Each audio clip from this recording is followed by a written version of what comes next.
अंजलि गहरी नींद में सोई हुई थी। तभी किसी ने उसके कमरे का दरवाजा तेजी से खटखटाया तो वो हड़बड़ा कर उठ गई। कौन है इतनी रात गए? अंजलि दरवाजा खोल पाए उसके पहले ही दोबारा से दरवाजा तेजी से बजने लगा। उसने तुरंत दरवाजा खोला तो उसके सामने उसके दोस्त खड़े थे। Happy birthday Anjali. मैं तो कभी अपना जन्मदिन नहीं मनाती, फिर भी तुम लोगों को मेरा जन्मदिन कैसे याद रहता है? तू है ही इतनी खास, कोई तेरा जन्मदिन कैसे भूल सकता है? और आज का तो तेरा जन्मदिन खास है क्योंकि तू पूरे 21 साल की हो गई है। आज तो मैं 21 साल की हो गई हूँ। अब तो कहते हुए वो खामोश हो गई। उसके दोस्तों ने उसकी बात पर ध्यान नहीं दिया और वो लोग उसका केक कटिंग कराकर वहाँ से चले गए। दोस्तों के जाने के बाद उसे अपने कमरे में घुटन होने लगी।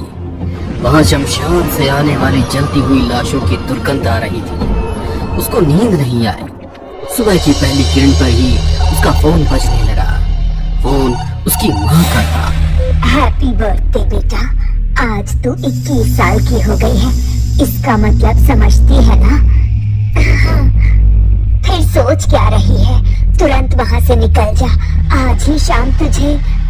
कहते हुए उनकी आंखों से आंसू आ गए और कुछ देर के लिए वो खामोश हो गई। बेटा आ रही है ना फिर तो? हाँ।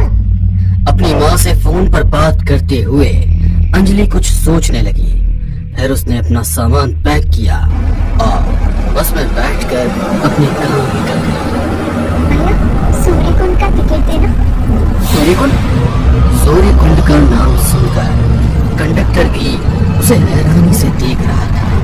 पूरी बस में सूर्यकुंड की और कोई भी सवारी नहीं थी। जैसे ही सूर्यकुंड आया, सूर्यकुंड की सीमा के भीतर जाने की बजाय गांव के बाहर ही बस को रोक दिया गया।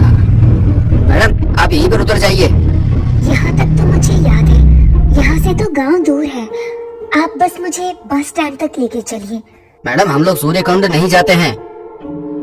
कहते हुए कंडक्टर ने अंजलि को वहीं उतार दिया और अपनी बस लेकर वहां से चला गया। अंजलि अकेले ही अपने घर की तरफ बढ़ने लगी। पूरा रास्ता सुनसान था। दोपहर में भी सड़क पर अजीब सी धुंध छाई हुई थी। वो जैसे ही घर पहुंची, उसकी माँ उसे लेकर घर के भीतर चली गई। अच्छा हुआ तू आ गई। आज रात को गुफा मंदिर में विशेष पूजा है। माँ, जब मैं 10 साल की थी तो मुझे यहाँ से आपने बाहर भेज दिया और आज 11 साल के बाद वापस गांव बुलाया है, वो भी इस पूजा के लिए। आपको पता है माँ, उस पूजा के बाद क्या होगा? आपने कभी इस गांव से बाहर निकलकर नहीं देखा। लोग शिव की पूजा करते हैं, उनसे बड़ा तो कोई नहीं है। उनकी पूजा क्यों नहीं करते हैं हम? बेटा तुझे भी अच्छी तरह से पता है कि इस गांव में ईश्वर का नाम भी लेना मना है और आज रात जो पूजा होगी वो पूजा होनी कितनी जरूरी है। उस पूजा के बाद जो कुछ भी होगा वो तो इस गांव की लड़कियों की नियति है, कोई उसे नहीं बदल सकता। मेरा भी दिल बैठा जा रहा है। मेरा बस चलता तो तुझे कभी वापस नहीं बुलाती, मगर मेरी मजबूरी को समझ। यदि आज वो पूजा नहीं होगी तो उसका कहर पूरे गांव पर टूटेगा। बस अब जो आज की रात बीत जाए। कहते हुए उनकी आंखों में आंसू आ गए थे। अंजलि भी दुखी थी, मगर वो कुछ नहीं कर सकती थी। वो भी रात होने का इंतजार कर रही थी। जैसे ही रात हुई, कुछ औरतें अंजलि के घर बाहर आकर जोर जोर से रोने लगी।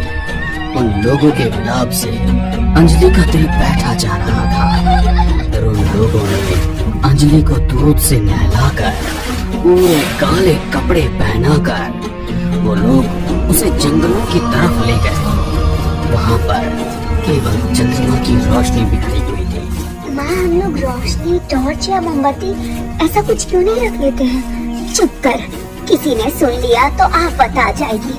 हम लोग शैतान की पूजा के लिए जा रहे हैं, हमें अंधेरे में ही जमा होना होगा। जंगल के उबड़ खाबड़ रास्ते से होते हुए वो लोग एक गुफा के पास पहुंच गए। गुफा का मुंह पत्थर से ढका हुआ था। उन लोगों ने कुछ मंत्र पढ़े तो उस गुफा का दरवाजा अपने आप खुल गया। वो सभी लोग विलाप करते हुए गुफा में दाखिल हो गए। बाहर से छोटी सी दिखने वाली गुफा भीतर से बहुत बड़ी थी। भीतर जलती हुई मशालों से गुफा अंदर से बहुत गर्म थी। काले कपड़े पहने हुए अंजलि को तेज गर्मी लगने लगी। ये देख महिलाएं मुस्कुरा रही थी और उन्होंने एक एक कर अंजलि के शरीर के वस्त्र हटाने शुरू कर दिए। अब अंजलि के शरीर पर केवल एक टॉवल जैसा एक कपड़ा लटका हुआ था जो उसके शरीर को ढक रहा था। माँ, ये सब क्या हो रहा है? चुप रह, ये पूजा केवल एक ही वस्त्र में की जाती है। वो सभी अंजलि का हाथ पकड़ के गुफा के अंदर जाने लगी।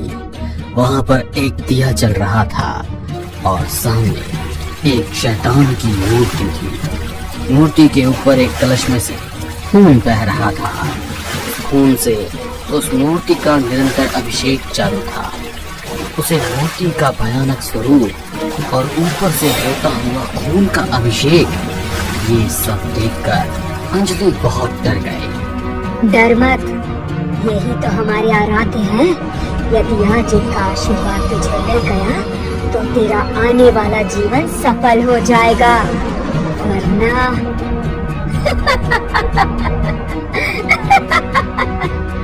आज इस पूजा के बाद तू जो कुछ भी इनसे मांगेगी तुझे अवश्य मिलेगा। चलो, मध्य रात्रि का पाठ शुरू हो गया है। इससे पहले कि सुबह का 4 हो जाए हमें यह पूजा खत्म करनी होगी। उस औरत की बात सुनकर अंजलि की माँ और उसके चेहरे पर चिंता की लकीर आ गई। अंजलि अब मन ही मन भगवान शंकर के नाम का स्मरण कर रही थी।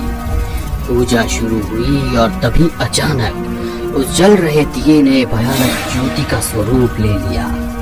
ये देख सभी महिलाएं खुश हो गई।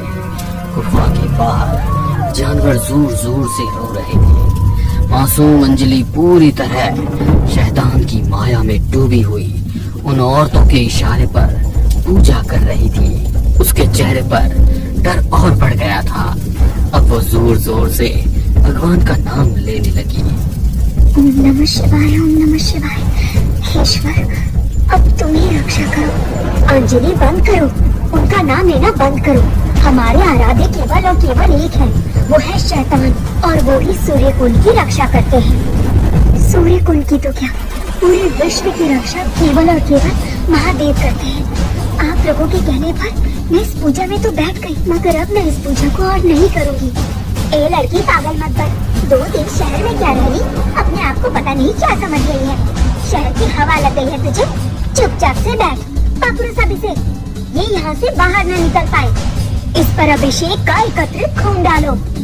जैसे ही उसने अंजलि को पकड़ने के लिए कहा, 2 औरतों ने अंजलि को कसकर पकड़ लिया और 2 औरतें पास में एक बाल्टी में रखा हुआ खून लेकर अंजलि का उससे स्नान कराने लगी। जैसे ही अंजलि का स्नान पूर्ण हुआ, मूर्ति में से एक रोशनी निकलकर अंजलि के गर्भ में समा गई।